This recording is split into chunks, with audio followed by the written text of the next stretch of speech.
Unit 1, Lesson 3, Pencils and Pens. No one knows who invented pencils or when it happened. A Swiss described a pencil in a book in 1565. He said it was a piece of wood with lead inside it. Lead is a very heavy, soft, dark gray metal.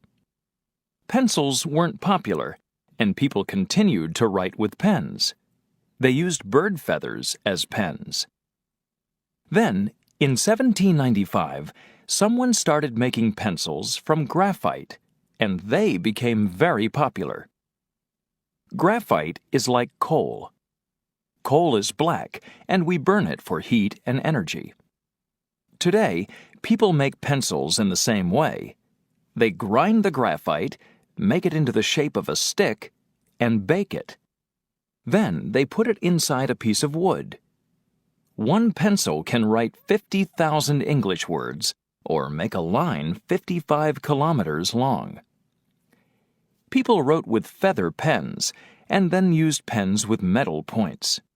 They had to dip the point into ink after every few letters. Next, someone invented a fountain pen that could hold ink inside it. A fountain pen can write several pages before you have to fill it again.